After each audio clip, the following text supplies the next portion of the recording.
If we continued this analysis into the next positive and negative cyclical alternation of the source and the next, we'd essentially see a repeat of this first full cycle. You'll note, as previously, voltage and current merely alternate polarity and direction, and Ohm's law is true at any point in time. For this resistive load, you'll also note that periods of positive voltage and positive current results in positive power equally as effectively as periods of negative voltage and negative current also result in positive power. That's the point of AC circuit analysis. It doesn't matter which direction current is flowing, you're just too lazy to move your instrumentation every time the source swaps polarity. You note in contrast to our previous examples, this resistive load experiences not only varying voltage and current and power, but also periods of no voltage, no current, and no power. Additionally, this load effectively experiences two bursts of power during one full positive and negative alteration of the voltage source. As previously, given the voltage and current both experience equal and opposite periods of positive and negative polarity and direction, one could rightly state that the average value of voltage and current is zero. However, this is true only in a mathematical sense. A more usable figure would be to calculate the effective voltage and effective current using the average power delivered to the load. Conceptually, I like to think of the two bursts of power experienced during one full positive and negative cycle of our voltage source as two piles of sand that can be shifted or shook into position and then leveled out. When the tops are dumped into the holes and the pile leveled off, the remainders are average power. Numerically, one could take the instantaneous power experienced every second and divide it by the number of seconds in this analysis. In this case, 0 watts for 1 second, 3 watts for 2 seconds, 12 watts for 2 seconds, 3 watts for 2 seconds, 0 watts for 2 seconds, 3 watts for 2 seconds, 12 watts for 2 seconds, 3 watts for 2 seconds, and 0 watts for 1 second, divided by 16 seconds. This results in an average power dissipation of 4.5 watts. Yes, there are periods the load is just hanging out like your lazy lab partner doing absolutely nothing, and periods when the load is just chugging power. However, when you average them out over time, the load is dissipating 4.5 watts on average for one 16-second cycle. Returning our discussion to effective voltage and current values, consider the voltage and current values necessary to deliver 4.5 watts to a 300 ohm resistive load on average. Recall that power can be calculated using one of three different formulas. Power is voltage times current. Power is also equal to current squared times resistance, and voltage squared divided by resistance. Rearranging the second and third equation, we arrive at current equals square root of power divided by resistance, and voltage equals the square root of power times resistance. Given our average power dissipation is 4.5 watts, we can calculate that this resistive load experiences an effective voltage of approximately 36.7 volts and an effective current of approximately 122.5 milliamperes. These values suggest that a fixed voltage source of 36.7 volts of either polarity would also result in the constant delivery of 4.5 watts of power. Plots of voltage, current, and power for our imagined equivalent circuit making use of a fixed 36.7 volt source appear here. Note for the same time period, both circuits would ultimately deliver the same amount of energy to our load resistor, the difference being that the AC source would deliver it in bursts, whereas the fixed DC equivalent would deliver it one constant steady push. Note because we're solving for effective voltage and effective current values using the average power figure, the values obtained are representative of power's geometric relationship. It does take some calculation, however I'll show you a shortcut in later lectures for sinusoidal values. Before moving on, it's worth at least a moment of our time comparing and contrasting our original AC circuit with the imagined DC equivalent. Note our original AC source varied both polarity and magnitude over the course of a relatively slow 16-second period. If our resistive load was a space heater, either implementation would serve to deliver an equivalent amount of heat energy to the space. If, however, this resistive load happened to represent a light bulb, you probably wouldn't want to use the AC source as currently defined, because the light bulb would do this impossible to ignore slow pulsation between dark and eye-scaldingly bright. The DC equivalent, in contrast, would yield a steady source of usable light. One way to fix this problem using AC is to dramatically increase the speed of oscillation to a speed beyond human perception. Let's say we increase oscillation 2, 20, 200, even 2,000 times faster than our present implementation. Oscillating this fast, thermal inertia and persistence of human vision would effectively resolve this into a light bulb of seemingly constant intensity. Which leads us to a question. Which method is better, DC or AC? The answer is, it depends. We'll explore more characteristics of AC in later lectures, but one of the principal advantages of AC is that it's substantially easier to generate and transmit over long distances than DC. Another characteristic of AC is that with changing voltage and changing current, we also gain a changing magnetic field, which can be put to work in such applications as motors and transformers. The DC implementation, while effective, does not innately carry a changing magnetic field. It is for these reasons numerous industrial applications make use of AC sources. Before moving on, here's a related example problem to check your level of competency with this iterative, instantaneous type of AC circuit analysis. Given an AC source with the following characteristics, plot voltage, current, and power as a function of time. Additionally, determine the average power dissipated by this load, as well as the effective voltage and effective current experienced by the load. Notice the waveform is moving pretty fast, since our time scale is in terms of milliseconds. It completes a full positive to negative cycle in 10 milliseconds, 5 milliseconds which is on the positive side of the axis, and the other 5 milliseconds which is on the negative side of the axis. From 0 to 1 milliseconds, the source is positive 30 volts. From 1 to 2 milliseconds, positive 80 volts. From 2 to 3 milliseconds, positive 160 volts. From 3 to 4 milliseconds, positive 80 volts. And from 4 to 5 milliseconds, positive 30 volts. The second half of the cycle is a repeat of the first, only polarity is reversed. From 5 to 6 milliseconds, the source is negative 30 volts.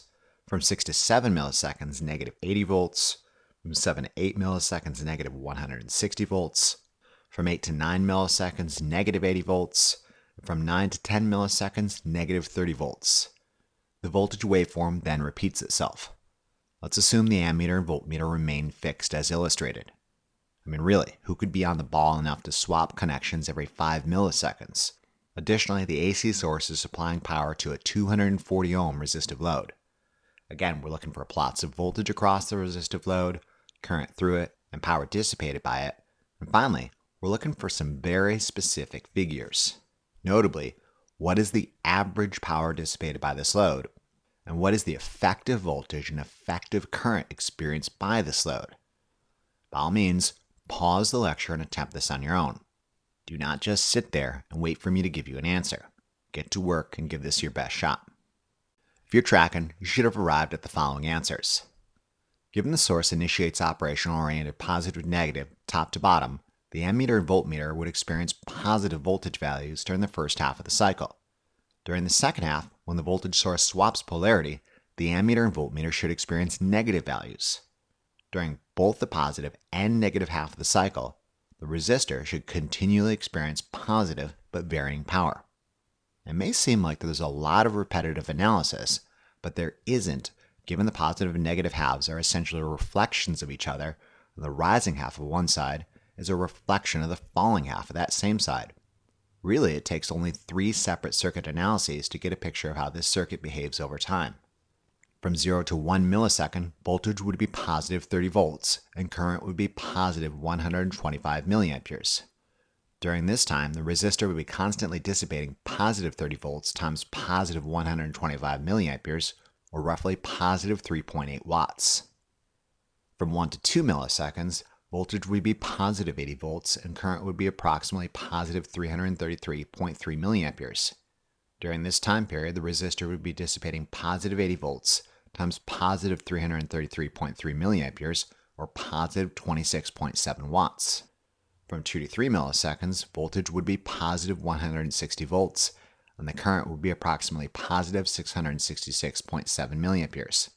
During this time period, the resistor would be dissipating positive 160 volts times positive 666.7 milliamperes, or positive 106.7 watts. From 4 to 5 milliseconds, it would be a reflection of our rising half, only this time falling. From 5 to 10 milliseconds, it's a reflection of our positive side, only this time voltage and current are negative. Power, the product of voltage and current, would still be positive. If we wanted to do this for more cycles of the supply voltage waveform, we'd experience a repeat of the first. As previously, note the resistive load experiences 2 bursts of positive power for every 1 full cycle of the supply voltage waveform. These bursts of power can be averaged over time to determine the average power dissipated by this load. Doing so yields an average power dissipation of approximately 33.5 watts. Let's now calculate the effective voltage and effective current values necessary to deliver 33.5 watts to a 240 ohm resistive load.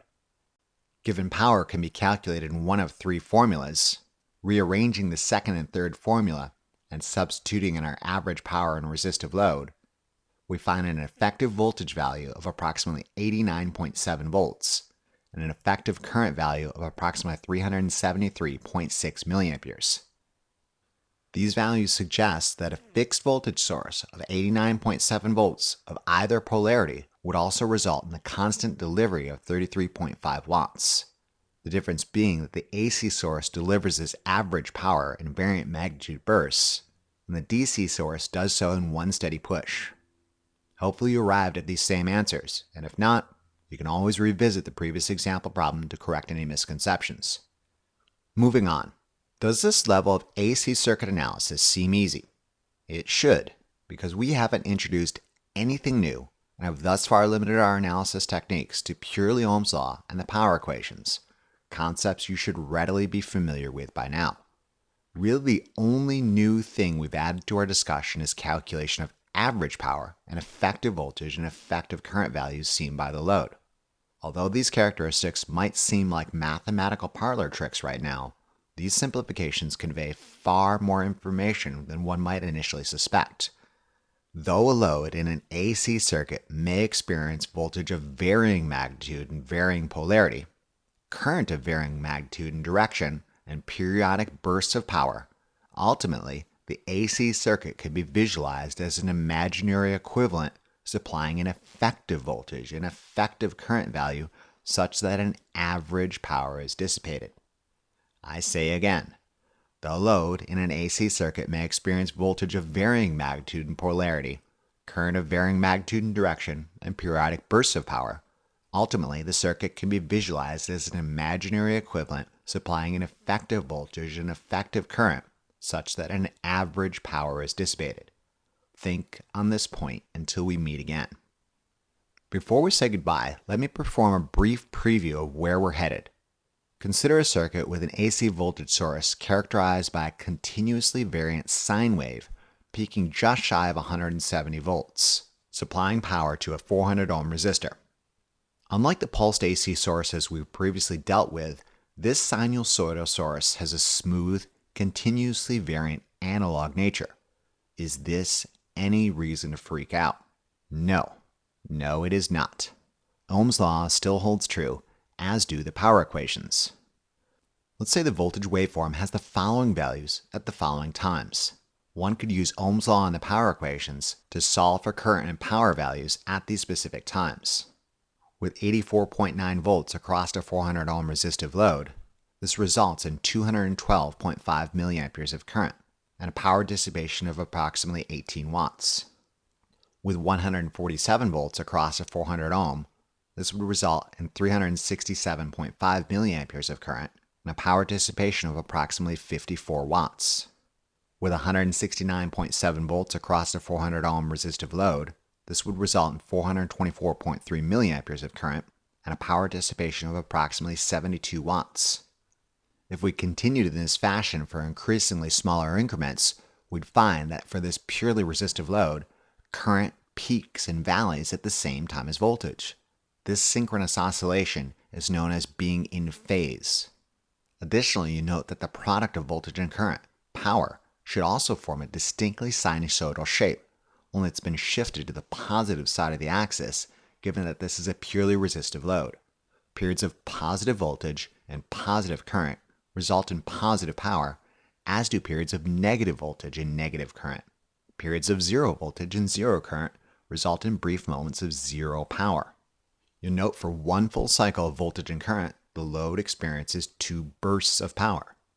Given the resultant power waveform is substantially different than our previous pulsed waveforms, one might initially assume calculating average power is slightly more complicated. However, notice the sinusoidal power waveform is symmetric in nature around a horizontal line running right through the middle of it.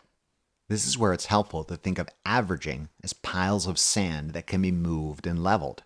The peaks above the horizontal line of symmetry perfectly match the valleys below it. Is it any wonder that a symmetric power waveform cyclically peaking at 72 watts and bottoming out at 0 watts has an average value of 36 watts? No, there isn't. It makes sense. Now, given the load on average experiences 36 watts of power, you should be able to calculate the effective voltage and effective current seen by this 400 ohm resistive load. By all means, pause the lecture and do so now. If you've done so correctly, you should have determined that the 400 ohm resistive load experiences an effective voltage of 120 volts and effective current of 300 milliamperes. Yes, it should be evident that the load experiences voltage of varying magnitude and varying polarity, current of varying magnitude and changing direction, and periodic bursts of power, but on average it dissipates 36 watts of power and experiences an effective voltage of 120 volts and an effective current of 300 milliamperes. Given this is a purely resistive load, power is always positive and voltage and current are in phase or match each other with simultaneous peaks and valleys. This is AC circuit analysis, and this is where we're headed. Yes, one could perform instantaneous analysis at specific points in time, but often it's a waste of time to do so, given we can assume sinusoidal input results in sinusoidal output. Often it's far easier to conceptualize sinusoidally variant voltage and current waveforms as effective values and use only these effective values for calculation purposes. In summary, effective values make it far easier to conceptualize and manipulate more complicated waveforms, as we'll learn in later lectures. Until then, this concludes this brief introduction to AC circuit analysis. In conclusion, this lecture presented an introduction to AC circuit analysis. We learned that Ohm's law and the power equations are valid for sources that not only vary magnitude, but also polarity as a function of time. Additionally, we learned to calculate average power and effective voltage and effective current values for AC waveforms. Remember to review this material as often as you need to really drive it home. Imagine how well lab will go if you know what you're doing. Thank you very much for your attention and interest, and we'll see you again during the next lecture of our series. Remember to tell your Lazy Lab partner about this resource, and be sure to check out the Big Bad Tech channel for additional resources and updates.